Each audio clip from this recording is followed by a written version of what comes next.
Debra Baldwin, author of 3 books about using succulents in gardens, landscapes, and containers.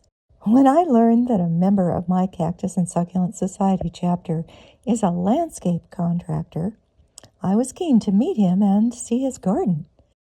And I'm visiting Bernie Massis, is that correct? Yes. That's how you pronounce it? Yes. He is a landscape designer who has done this fabulous home, with a 50-mile view in Escondido, California. And Bernie is a member of the Palomar Cactus and Succulent Society where we met. That's right. And he and his wife, Linda, are actually selling this house. By the time the video comes out, it may already have been taken off the market. How many years have you been 23 years. Yeah. Nothing but dirt around the whole property, and very challenging because of the banks. Each house is on a different level here. There's nothing like a mountainous terrain to make homes and the whole ambiance more interesting. Exactly. But Bernie's going to show us around. You love what he's done with a 45-degree slope in the backyard. So you get this amazing view in the front yard. You get the slope, which creates a view in the backyard. It's all very inviting. There's some wonderful nooks for sitting and just enjoying the slope, which you see face on, which is a really wonderful way to do it. So he's got some great tips and some great plants. There's about 140 different varieties and probably 20 to 25 different species. So we got everything from aloes, agaves, madagascars, forbias, yuccas, some of your more common plants for screening.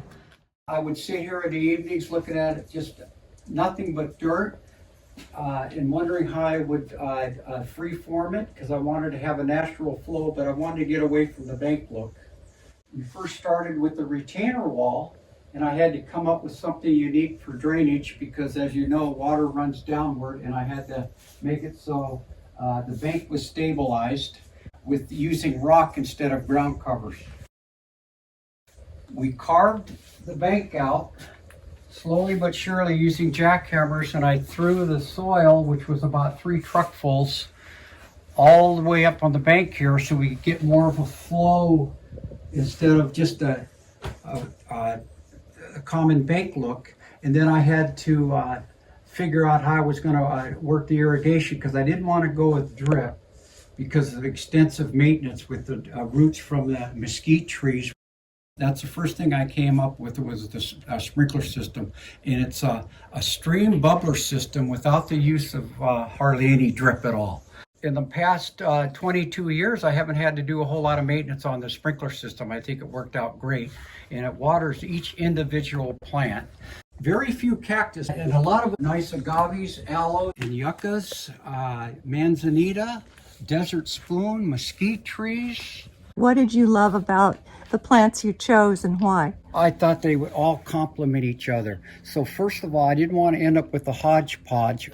A lot of people will plant this type of plant material with no idea how big it's going to get. Hi, Linda. Say hi. She's walking through the Garden of Eden. Yeah, and she almost fell into the Garden of Eden. Trees to shade everything, accent plants, the Mexican grass trees, desert spoon up here in the background. Once I got all that in, then I could work with basic plants for just decorating the whole area, accenting it. About a 45-degree slope? Yes.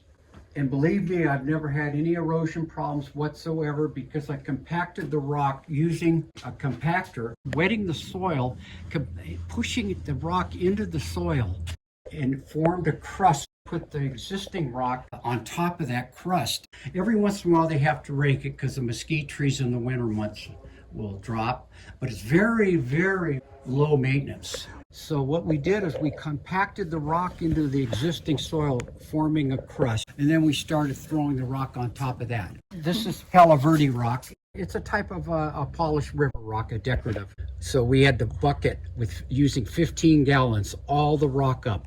There's different types of rock. As we walk through the landscape, you'll see I used the larger river rock up on top. But we didn't have to compact that into the soil because it's heavy enough. Once you put enough rock, it's going to hold the rock next to it. So that's never been a problem. Maybe if you walked on it, you would. Then here again, I have the flow, getting away from the bank look. This is an agave stricta, which is a nice agave because when it stalks, it doesn't die. So that's been in for 20-something years. We started the landscape almost immediately because I didn't want to look at dirt. Smart thing to do is to start the landscape immediately. Yes.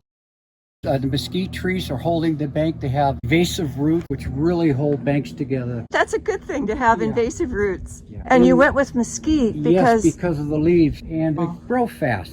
Plus now it shades everything. I had to do a little bit of cutback for the fire department. Came a little close to your eaves. Mesquite trees you don't often think of as a landscape enhancement. They're desert trees. When they get a little bit more water, they look better. A beautiful green foliage on these trees. In Arizona, yellow tinge to them.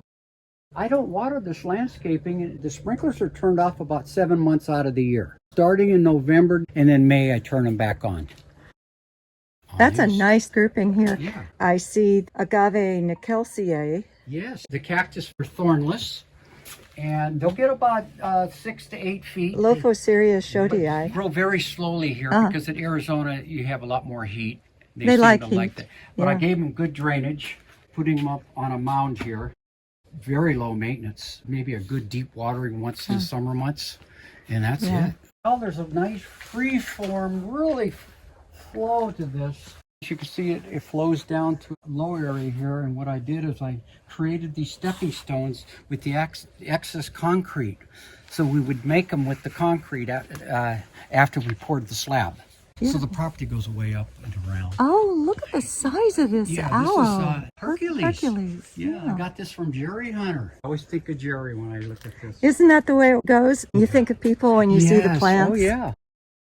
That's quite a nice Yes. Hercules. So you could get kind of the scale of this. Let somebody standing next to it. Say about 20 plus feet. About 22 years old. I planted it as a 5-gallon. Loves it here. Why? Good drainage. Yeah. You got to have good drainage for aloes, or else they never forgive you. That's true. I love your variegated yucca here. Isn't that cool?